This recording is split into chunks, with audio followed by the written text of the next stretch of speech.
नमस्कार दोस्तों, Oxford career centre defence academy में आपका हार्दिक स्वागत है, अभिनंदन है। दोस्तों आज हम पिछली क्लासों में देखा था कोणीय त्वरण, कोणीय वेग, इनके बारे में पढ़ा था। आज अपन देखेंगे जड़त्व आघूर्ण के बारे में, कोणीय वेग, कोणीय त्वरण, उनके कुछ क्वेश्चंस वगैरह देखेंगे और बाद में क्या देखेंगे, जड़त्व आघूर्ण देखेंगे। ठीक है, तो आज अपना पहले देखो कोणीय वेग और कोणीय त्वरण, उनके कुछ एग्जांपल्स देख लो, उसके बाद में अपन स्टार्ट करेंगे जड़त्व आघूर्ण। ठीक है, अब फर्स्ट अपना क्वेश्चन देखो, एक पहिया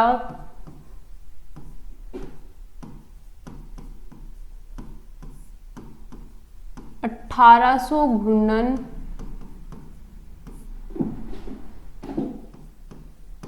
प्रति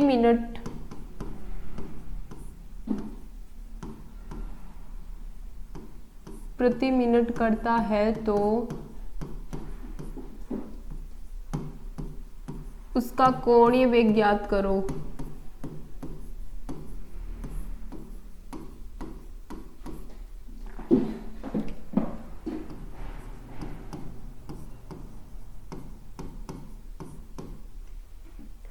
ठीक है, अब देखो इसमें पूछा क्या है, घूर्णन दे रखा है कितना, 1800 घूर्णन प्रति मिनट करता है वो। ठीक है, तो उसका क्या पूछा है अपने को, कोणीय वेग पूछा है। तो कोणीय वेग कितना होता है, ओमेगा बराबर क्या होता है, विस्थापन बटा समय, वेग होता है विस्थापन बटा समय। तो कोणीय वेग कितना हो जाएगा, कोणीय विस्थापन अपॉन में समय। होता है कि नहीं होता। अब एक देखो, एक पहिया है वो 1800 घूर्णन प्रति मिनट करता है, तो एक मिनट में वो कितने चक्कर लगा रहा है, वो लगा रहा है 1800 चक्कर लगा रहा है एक मिनट में। तो एक मिनट में सेकंड कितनी होती है अपनी, एक मिनट में सेकंड कितनी होती है, 60 सेकंड होती है कि नहीं होती। तो अपने को देखो कोणीय वेग का, उसकी कोणीय वेग की इकाई क्या होती है, विस्थापन को किस में मापते हैं, रेडियन में, समय को किस में मापते हैं, सेकंड में। तो समय को अपन सेकंड में मापते हैं ना, तो इसलिए इसको भी किस में निकालेंगे, सेकंड में निकालेंगे। तो एक सेकंड में वो कितने चक्कर कंप्लीट करेगा, अगर वो एक मिनट में 1800 साइकिल कंप्लीट कर रहा है तो एक सेकंड में कितने करेगा, कि देखो एक मिनट में सेकंड अपने पास कितनी हो गई, 60। तो एक सेकंड में वो कितने साइकिल कंप्लीट करेगा, 1800 बट्टे 60 कितना हो गया, 30 चक्कर कंप्लीट करेगा। अब बताओ कि प्रति सेकंड चक्रों की संख्या होती है वो अपनी क्या कहलाती है, प्रति सेकंड चक्रों की संख्या हमेशा क्या कहलाती है, आवृत्ति, जिसको किससे दर्शाते हैं, एन से दर्शाते हैं कि नहीं दर्शाते। तो आवृत्ति एन, उसकी वैल्यू अपने पास कितनी आ गई, 30 चक्कर, क्योंकि एक सेकंड में कितने चक्कर कंप्लीट कर रहा है, 30 चक्कर कंप्लीट कर रहा है। तो आवृत्ति अपनी वही होती है कि एक सेकंड में चक्रों की संख्या, प्रति सेकंड चक्रों की संख्या, वो क्या होती है, अपनी आवृत्ति होती है। तो अपने पास आवृत्ति एन की वैल्यू आ गई। ठीक है, अब अपन को पूछा क्या है, कोणीय वेग पूछा है। तो कोणीय वेग अपना क्या होता है, पिछली क्लास में अपन ने देखा था कोणीय वेग क्या बताया था, 2 पाई अपॉन में टी। अब 1 इसको 2 पाई 1 अपॉन टी को क्या लिख देंगे, आवृत्ति क्या होता है यहाँ पे, आवर्तकाल, आवर्तकाल का व्युत्क्रम क्या होती है, आवृत्ति। तो इसकी जगह क्या रख देंगे, 2 पाई एन। तो अब अपने को चक्रों की संख्या दे रखी है, कितनी दे रखी है, 30। तो यहाँ पे रख देंगे, तो कोणीय वेग अपना कितना आ जाएगा, 2 पाई इंटू एन का मान कितना दे रखा है, 30। तो कोणीय वेग अपना कितना आ जाएगा, 60 पाई रेडियन पर सेकंड। तो अपना कोणीय वेग कितना आ जाएगा, 60 पाई रेडियन पर सेकंड। अब देखो इसी क्वेश्चन से रिलेटेड एक क्वेश्चन इसी के अकॉर्डिंग और देखेंगे, वो आगे क्वेश्चन देखो, यदि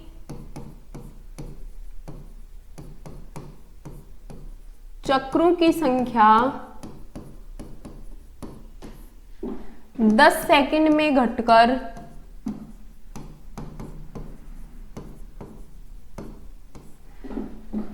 180 घूर्णन प्रति मिनट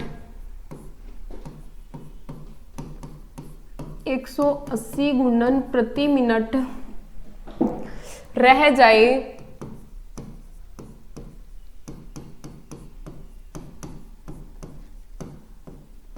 तो उसका कोणीय त्वरण ज्ञात करो।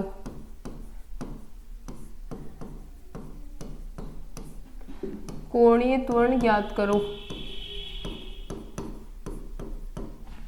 अब अपन को पहले क्वेश्चन में देखो कि क्वेश्चन में क्या दे रखा है। यदि चक्रों की संख्या कितनी 10 सेकंड में घटकर 180 घूर्णन प्रति मिनट रह जाए तो उसका कोणीय वेग ज्ञात करो। अपने को पहले चक्रों की संख्या कितनी दे रखी थी, 1800 घूर्णन प्रति मिनट दे रखी थी पिछले क्वेश्चन में, उसी के अकॉर्डिंग चलना है। वो क्वेश्चन साथ में ही इसी के, यदि चक्रों की संख्या 10 सेकंड में घटकर कितनी हो जाए, 180 घूर्णन प्रति मिनट हो जाए। इसमें घटकर दे दिया कितनी सेकंड में, 10 सेकंड में घटकर दे दिया, तो अपने को क्या दे दिया, एक समय अंतराल दे दिया। तो अपन कौन सा कोणीय त्वरण निकालेंगे, एवरेज निकालेंगे या फिर इंस्टेंट निकालेंगे, क्योंकि समय अंतराल किस में दिया होता है, औसत वाले में अपने को क्या दिया होता है, समय अंतराल दिया होता है। और ताक्षणिक में क्या होता है, ताक्षणिक में समय अंतराल नहीं होता है। तो अपने को कौन सा निकालना है, यहाँ पे देखो 10 सेकंड में दे दिया, में दे दिया, इसका मतलब अपने पास क्या दे दिया, अंतराल दे दिया। तो अपन कौन सा निकालेंगे, एवरेज निकालेंगे। अगर यहाँ पे अपने को ऐसे दे देता कि 10 सेकंड पर, अगर 10 सेकंड पर दे देता तो अपन को क्या निकालना पड़ता, वहां पे इंस्टेंट निकालते। तो अब अपन को कौन सा त्वरण निकालना है, एवरेज कोणीय त्वरण निकालना है। तो कोणीय त्वरण अल्फा बराबर क्या आ जाएगा, डेल्टा डब्ल्यू अपॉन में डेल्टा टी। होगा कि नहीं होगा। अब देखो, अब डेल्टा डब्ल्यू को क्या लिख सकते हैं अपन, डेल्टा डब्ल्यू को क्या लिख सकते हैं, अंतिम कोणीय वेग माइनस प्रारंभिक कोणीय वेग अपॉन में अंतिम जो समय होता है वो और प्रारंभिक समय, लिख दिया इसको। अब W2, अब देखो अपन को कोणीय वेग अभी निकाला था कि कोणीय वेग ओमेगा बराबर कितना होता है, 2 पाई अपॉन में टी। अब इस 1 अपॉन टी को किस में चेंज किया था, आवृत्ति में। आवृत्ति अपनी क्या होती है, आवर्तकाल का व्युत्क्रम होती है, तो इसको किस में चेंज किया था, 2 पाई एन में, अभी अभी लिखा था। अब इसी में इसको भी उसी में चेंज करना है। ओमेगा 2 दे रखा है तो अपने को इसमें क्या लिख देंगे, N2 कर देंगे इसको, इसमें क्या कर देंगे 2 पाई N1। उसी तरीके से चेंज करना है, यहाँ पे 2 है तो ये टाइम हो गया, ये भी क्या हो जाएगा इस तरीके से, ठीक है। अब नीचे वही दे रखा है अपने पास T2 माइनस T1, ले लो इसमें से 2 पाई कॉमन ले लिया, अंदर क्या बच गया N2 माइनस N1, नीचे आ गया T2 माइनस T1। अब देखो अपने पास N2, इसमें क्वेश्चन में देखो 10 सेकंड में घटकर कितनी, तो अब देखो 1 मिनट में वो कितने चक्कर कंप्लीट कर रहा है, अपने पास 180 घूर्णन प्रति मिनट, 180 चक्कर कंप्लीट कर रहा है। तो 1 सेकंड में वो कितने करेगा, वही 1 मिनट में कितनी हो गई, 60 सेकंड हो गई। तो 1 सेकंड में वो कितनी कर देगा, 180 बटा 60, तो वो कितने चक्कर कंप्लीट करेगा, 3 चक्कर कंप्लीट करेगा।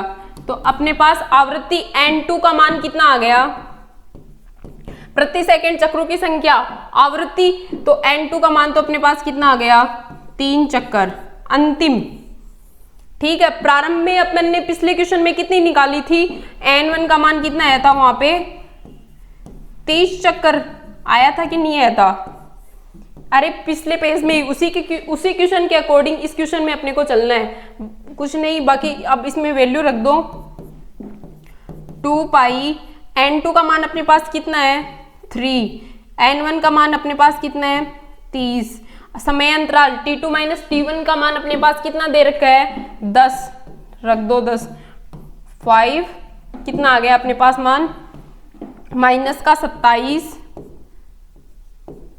पाई अपॉन में 5, ठीक है। इसकी इकाई क्या हो जाएगी, रेडियन पर सेकंड स्क्वायर, क्योंकि ये कोणीय त्वरण को किस में दर्शाते हैं, रेडियन पर सेकंड स्क्वायर में। तो अपने पास क्या आ गया, माइनस का अल्फा की वैल्यू अपने पास कितनी आ गई, माइनस का 27 बटा 5 पाई रेडियन पर सेकंड स्क्वायर, ये वैल्यू आ गई। अब देखो ये माइनस किसके कारण आया, माइनस किसके कारण लगेगा? इसमें जो माइनस आता है वो किसके कारण होता है? मंदन के लिए।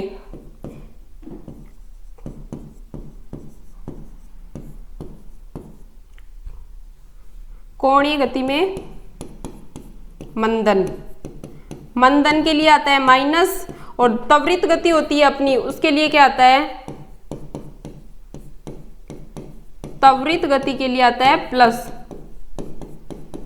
ठीक है, बस अब यही है कि इसमें क्या दे दिया, चक्रों की संख्या घटकर दे दी, तब तो अपन को में 10 सेकंड में घटकर दे दी, तो अपन इसमें क्या लेंगे, औसत कोणीय त्वरण निकालेंगे। अगर यहाँ पे दे देता 10 सेकंड पर, में की जगह क्या दे देता, पर दे देता, तो अपन कौन सा निकालते, इंस्टेंट निकालते। ठीक है, अब इसमें घटकर ही नहीं बढ़कर भी आ सकता है, वो कोई जरूरी नहीं है, तो अपने को क्वेश्चन की लैंग्वेज के अकॉर्डिंग चल रहा है।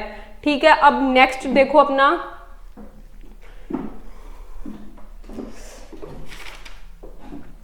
घूर्णन गति में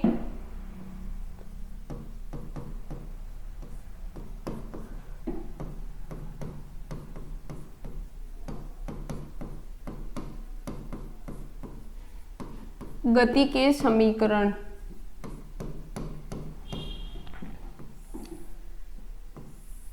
अब देखो घूर्णन गति में गति के समीकरण। अब घूर्णन गति में जो गति के समीकरण होते हैं उसमें कोणीय त्वरण है, वो तो अपना क्या रहेगा, नियत रहेगा।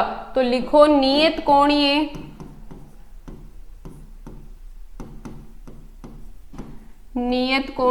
त्वरण। कोणीय त्वरण को किससे दर्शाते हैं, अल्फा हेतु। पहले अपन किसकी वैल्यू निकालेंगे, रेखीय गति और घूर्णन गति में, दोनों में देखेंगे, रेखीय गति और घूर्णन गति। अब देखो रेखीय गति में एक लिखो उत्सव। रेखीय गति में u से किसको दर्शाते हैं, गति के समीकरण। u क्या होता है अपना, प्रारंभिक वेग होता है, वो अपना होता है u। t क्या होता है अपना, समय। s क्या होता है, रेखीय विस्थापन। a क्या होता है अपना, त्वरण। v क्या होता है, अंतिम वेग।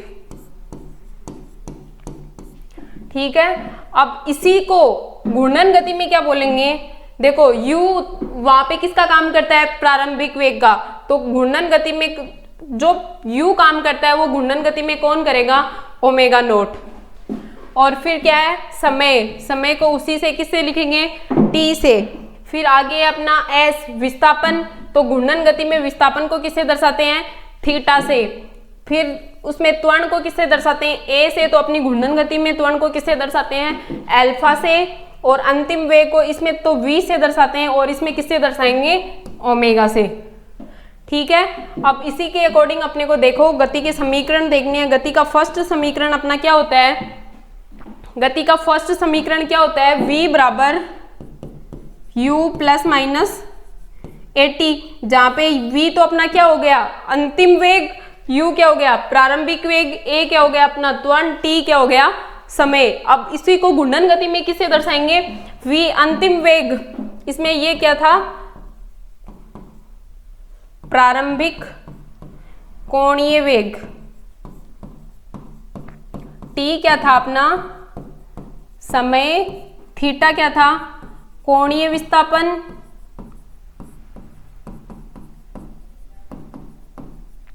अल्फा क्या था, कोणीय त्वरण। ओमेगा क्या था, अंतिम कोणीय वेग। ठीक है, अब इसी को लिखना है। देखो v था अपना अंतिम कोणीय वेग, तो घूर्णन गति में इसको किससे लिख देंगे, ओमेगा से। ठीक है, u प्रारंभिक वेग था, इसमें क्या होता है, ओमेगा 0 प्लस माइनस u, यहाँ पे सॉरी a क्या होता है, त्वरण। तो यहाँ पे त्वरण को किससे दर्शाते हैं, अल्फा से। वही समय अपना क्या हो जाएगा, t। अब सेकंड देखो अपनी क्या होती है, s बराबर ut plus minus half at square. अब वही एस को किससे दर्शाते हैं, विस्थापन बोलते हैं। तो कोणीय गति में, घूर्णन गति में इसको क्या बोलते हैं, थीटा। बराबर क्या हो जाएगा, u अपना प्रारंभिक वेग, तो प्रारंभिक वेग ओमेगा नॉट, समय अपना हो गया t प्लस माइनस हाफ अपनी कांस्टेंट है तो कांस्टेंट लिख दो, a अपना हो गया त्वरण, तो ये आ जाएगा अल्फा, ये हो जाएगा अपना टी स्क्वायर। अब थर्ड देखो, थर्ड समीकरण क्या होता है, वी स्क्वायर बराबर you square plus minus 2as होता है कि नहीं होता।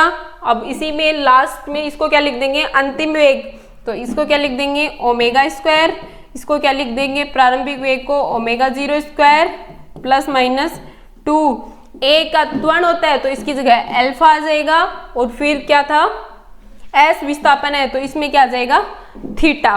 ठीक है, अब इसी तरीके से देखो प्रारंभिक रेखीय गति में फर्स्ट समीकरण क्या होता है, v बराबर u प्लस माइनस at, उसी को घूर्णन गति में क्या बोल देंगे, ओमेगा बराबर omega 0 plus minus alpha t। बस इसी तरीके से अपने को क्या करना है, इनको बस चेंज करना है कि प्रारंभिक वेग u को किस में चेंज कर देंगे, ओमेगा 0 में, t को किस में कर देंगे, वही अपना t समय t से दर्शाते हैं, विस्थापन को किस में कर देंगे थीटा में, और a को त्वरण को किस में कर देंगे अल्फा में, और v को किस में कर देंगे ओमेगा में। ठीक है, अब इसके नीचे लिख दो एक बार यहीं पे कि प्लस किसके लिए लिखा था, त्वरित गति के लिए क्या आता है अपना प्लस आता है, माइनस किसके लिए आता है, मंदन के लिए। जो बीच में प्लस माइनस लगाना है ना, तो मंदन के लिए तो क्या ले लेंगे माइनस, और प्लस किसके लिए ले लेंगे, त्वरित गति के लिए क्या ले लेंगे प्लस। नेक्स्ट देखो, नोट डाल के लिखना है नीचे,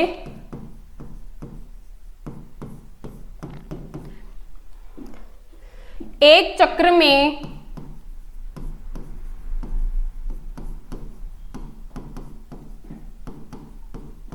कोणीय विस्थापन कितना होता है अपना, देखो एक चक्कर कंप्लीट किया, इसमें एंगल कितने डिग्री का बनता है 360 डिग्री का, उसी को कोणीय विस्थापन की भाषा में क्या बोलेंगे अपन, कोणीय विस्थापन को किस में मापते हैं, रेडियन में। तो रेडियन में इसको क्या लिखेंगे 2 पाई रेडियन। ठीक है, तो एक चक्कर में कोणीय विस्थापन अपना कितना हो जाएगा 2 पाई, हुआ कि नहीं हुआ, तो n चक्र में कितना हो जाएगा, n चक्रों में कोणीय विस्थापन वो अपना कितना आ जाएगा 2 पाई n, होगा कि नहीं होगा। अब देखो कोणीय विस्थापन को किससे दर्शाते हैं, थीटा बराबर कितना हो जाएगा 2 पाई n। अगर अपने को चक्रों की संख्या दे दे तो अपन विस्थापन, कोणीय विस्थापन निकाल सकते हो या नहीं निकाल सकते। अगर अपने को कोणीय विस्थापन दे दे, चक्रों की संख्या पूछ ले तो निकाल सकते हो या नहीं निकाल सकते। अगर n की वैल्यू पूछ ले, चक्रों की संख्या पूछ ले, कोणीय विस्थापन दे रखा हो, निकाल सकते हो या नहीं निकाल सकते। अब इसी का देखो 1 मिनट, अगर अपने को चक्रों की संख्या दे दे 10, n का मान कितना दे दे 10 दे दे, चक्रों की संख्या अपने को 10 दे दिया, अगर उसका कोणीय विस्थापन पूछ ले तो आप निकाल सकते हो या नहीं निकाल सकते। देखो यहाँ पे क्या रख दोगे 10 रख दोगे, 10 को 2 से गुणा किया 20, कितना आ जाएगा 20 पाई रेडियन, आएगा कि नहीं आएगा। अगर अपने को चक्रों की संख्या पूछ ले, कोणीय विस्थापन दे दे, निकाल सकते हो या नहीं निकाल सकते, बस वही देखना है। अब नेक्स्ट देखो अपना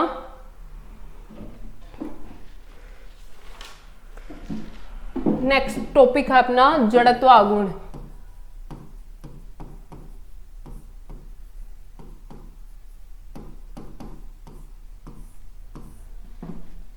जिसको क्या बोलते हैं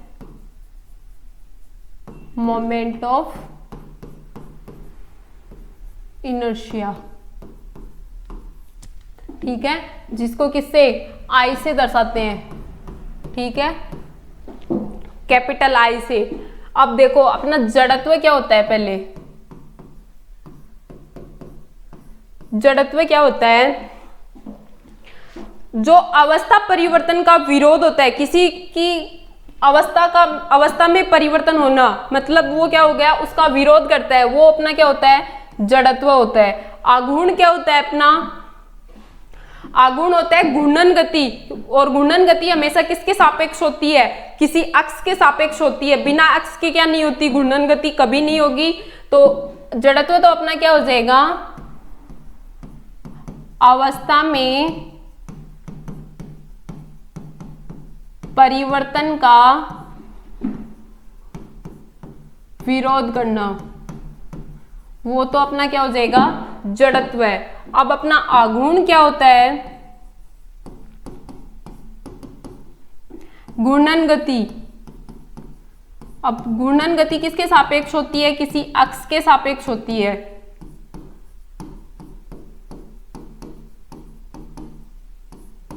अब अपने को कोई ये अक्ष दे दी तो घूर्णन गति किसके सापेक्ष होगी? चाहे वो ऐसे दे दो अक्ष, चाहे वो ऐसे दे दो, घूर्णन गति किसी क्या होती है? किसी अक्ष के सापेक्ष होती है। तो अब अपना जड़त्व आघूर्ण क्या हो जाएगा?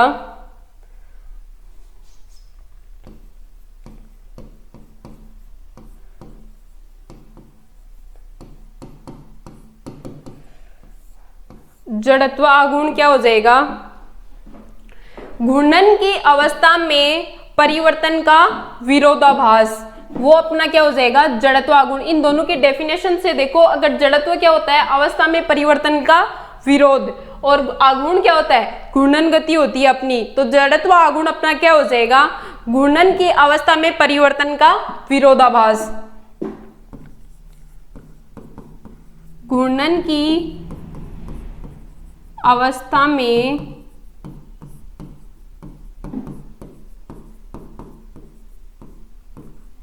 परिवर्तन का विरोधाभास करना।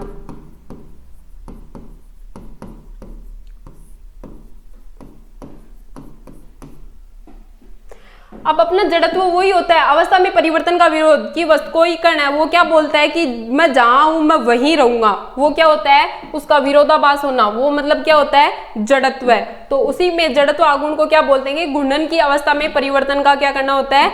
विरोधाभास। वो अपना क्या हो जाएगा? जड़त्व आघूर्ण हो जाएगा। अब देखो, घूर्णन अक्ष के सापेक्ष, एक मिनट पहले एग्जाम्पल देखो। एक ये अपने को दे दी कोई एक्स, ये क्या दे दी अपने को? कोई घूर्णन अक्ष, ठीक है। अब इसी में देखो, ये कोई मतलब बच्चों का झूला है, उसमें भी तो कोई अक्ष होती है जिसके सापेक्ष वो क्या रहता है? खड़ा रहता है। जैसे छोटे बच्चों को देखा होगा ऐसे,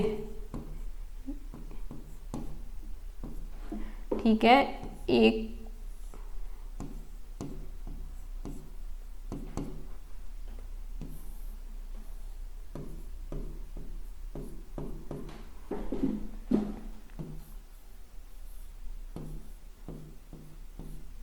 देखो, ये किस किस पे डिपेंड करेगा? एक तो किसी का क्या? द्रव्यमान पे। दूसरा किस पे करेगा? उसकी दूरी पे। एक तो देखो, अपनी जितनी दूरी कम होगी उतना विरोधाभास क्या होगा? कम होगा। जितनी दूरी अपनी अधिक होगी उतना ही विरोधाभास उसका क्या होगा? अधिक होगा। अगर वस्तु नजदीक, जितनी कोई कण है वो नजदीक होगा, उसका विरोधाभास उतना ही क्या होगा? कम होगा। जितना वो दूर होगा उतना ही उसका विरोधाभास क्या करेगा? अधिक करेगा।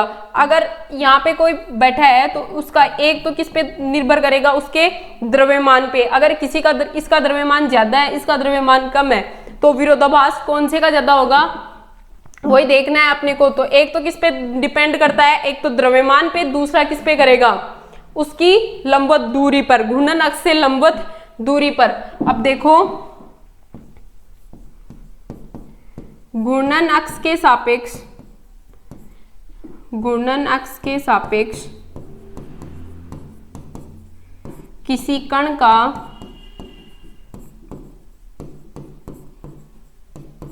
जड़त्व आघूर्ण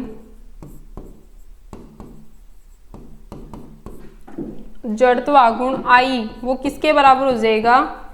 कण का द्रव्यमान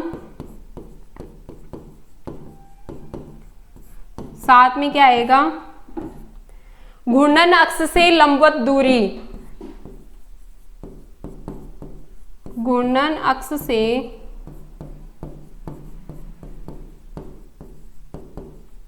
लंबवत दूरी का होल स्क्वायर। अब देखो कण का द्रव्यमान इसको किससे दर्शाते हैं m से, और घूर्णन अक्ष से लंबवत दूरी इसने अपन कितनी मान लेंगे d, तो ये अपना कितना हो जाएगा d स्क्वायर। अब इसका SI मात्रक देखो जड़त्व आघूर्ण का कितना हो जाएगा, द्रव्यमान को किस में मापते हैं हमेशा SI पद्धति में kg में, और दूरी को किस में मापते हैं, दूरी को किस में मापते हैं मीटर में, तो ये आ जाएगा मीटर स्क्वायर। तो जड़त्व आघूर्ण का SI मात्रक कितना हो जाएगा kg इंटू मीटर स्क्वायर। अब इसी का एक एग्जाम्पल देख लो, इसी में लिख लो पहले एक चीज और। नेक्स्ट जड़त्व आघूर्ण होती है वो क्या होती है, एक प्रदिश राशि होती है। जड़त्व आघूर्ण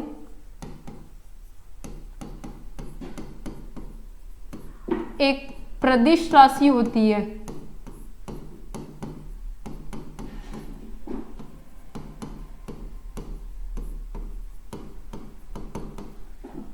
ठीक है, अब अपनी प्रदिश राशि क्या होती है, जिनका परिमाण भी क्या हो भिन्न भिन्न हो और जिनकी दिशा भी क्या हो भिन्न भिन्न हो। प्रदिश राशि कौन सी होती है,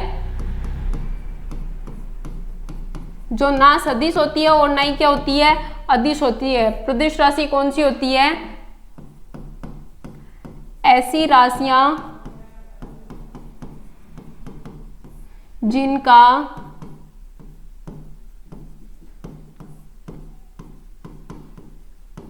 परिमाण भी क्या हो भिन्न भिन्न हो तथा दिशा भी क्या हो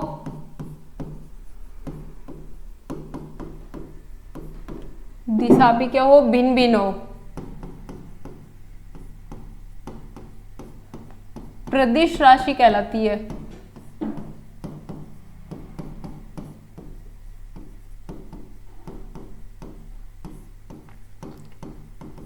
ठीक है, अब अपना एक जड़त्व आघूर्ण का एग्जाम्पल देखो। ये अपने पास कोई अक्ष दे रखी है अपने को, ठीक है, ये अपने पास क्या दे रखी है, अपनी एक घूर्णन अक्ष है। अब कोई अपने को कण दे दिया, यहाँ पे घूर्णन अक्ष पे स्थित है, कोई कण यहाँ स्थित है, घूर्णन अक्ष पे स्थित है। तो अब इसका जड़त्व आघूर्ण पूछे तो जड़त्व आघूर्ण कितना आएगा, जड़त्व आघूर्ण I बराबर कितना होता है md स्क्वायर। m क्या होता है द्रव्यमान, d क्या होती है उससे अक्ष घूर्णन अक्ष से क्या होती है लंबवत दूरी। अब अपने को इसका अगर द्रव्यमान दे दिया 1 kg, इस कण का द्रव्यमान दे दिया अपने को 1 kg द्रव्यमान की कोई वस्तु कण है, वो कहाँ पे रखा हुआ है घूर्णन अक्ष पे रखा हुआ है, तो उसकी जड़त्व आघूर्ण पूछा है कितना होगा। देखो द्रव्यमान अपने को कितना दे दिया 1 kg। अब इसकी लंबवत अक्ष से दूरी अपनी कितनी होगी, देखो कोई कण कहाँ स्थित है घूर्णन अक्ष पर ही स्थित है, तो उसकी लंबवत दूरी कितनी हो जाएगी 0। अरे घूर्णन अक्ष पे स्थित होगी तो उसकी लंबवत दूरी भी अपने पास कितनी आएगी 0, तो उसका जड़त्व आघूर्ण अपने पास कितना आएगा 0। ठीक है, अगर एक अपने को ये दे दी कोई घूर्णन अक्ष ये दे दी, यहां पर कोई कण स्थित है जिसका द्रव्यमान तो दे रखा है अपने को 1 kg, और यहां से यहां तक की इसकी लंबवत अपने को दूरी दे रखी है 1 मीटर। ठीक है, अब अपने को इसका क्या निकालना है जड़त्व आघूर्ण निकालना है, तो I बराबर सीधा ही अपने के पास क्या आ जाएगा md स्क्वायर, m का मान 1, d का मान कितना है 1 का स्क्वायर, तो ये कितना हो जाएगा 1। इसका मात्रक द्रव्यमान का मान सॉरी जड़त्व आघूर्ण का मात्रक कितना होता है अपना kg मीटर स्क्वायर, तो इसका तो अपने पास जड़त्व आघूर्ण कितना आ जाएगा 1 kg मीटर स्क्वायर आ जाएगा। अगर अपने को घूर्णन अक्ष की स्थिति को चेंज कर दी जाए, अगर घूर्णन अक्ष अपनी कहाँ स्थित है यहाँ पर स्थित है, अगर घूर्णन अक्ष को अपन यहाँ पे शिफ्ट कर दें यहाँ आ जाए, तो क्या जड़त्व आघूर्ण में परिवर्तन होगा कि नहीं होगा।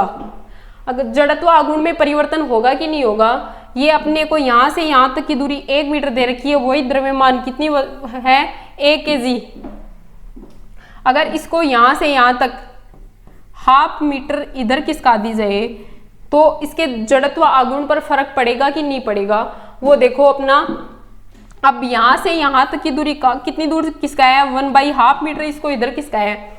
तो अब जो कण है उससे उसकी दूरी कितनी बच गई, 1/2 मीटर ही तो और बच गई।